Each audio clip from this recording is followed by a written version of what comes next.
अभिनेते रितेश देशमुख आणि अभिनेत्री जेनेलिया देशमुख सहकुटुंब तुळजाभवानी देवीच्या दर्शनाला राजा शिवाजी चित्रपटाच्या प्रदर्शनाचा औचित्य साधत देवीचं दर्शन घेतलं।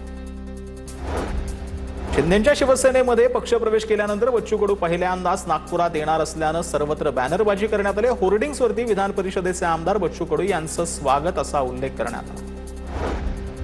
चाळीसगाव नगर परिषद सभेत सत्ताधारी विरोधक आमने सामने आले। संत सेवालाल महाराज स्मारकाच्या जागेवरून वाद पेटलेला आहे। बहुमताच्या जोरावर मनमानी कारभाराचा विरोधकांचा आरोप आहे।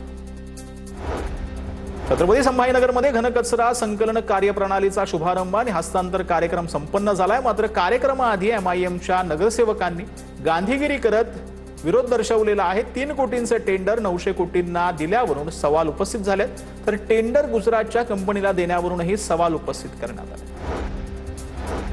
महाराष्ट्र दिनानिमित्त काँग्रेसकडून मुलुंडच्या मिठागराच्या जागेवर मानवी साखळी तयार करण्यात आली आहे। मिठागराच्या जागा भूमिपुत्रांपासून हिरावल्या जात असल्याचा आरोप आहे।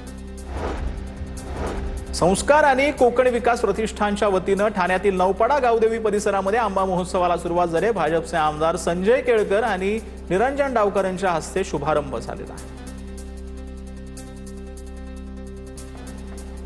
तर ठाण्यातील नौपाडा गावदेवी या परिसरामध्ये आंबा महोत्सवाला सुरुवात झालेली आहे। हा संपूर्ण महोत्सव पाहण्यासाठी भाजपचे आमदार जे आहेत संजय केळकर यांनी यावेळेला आंब्यांचा आस्वाद देखील घेतला।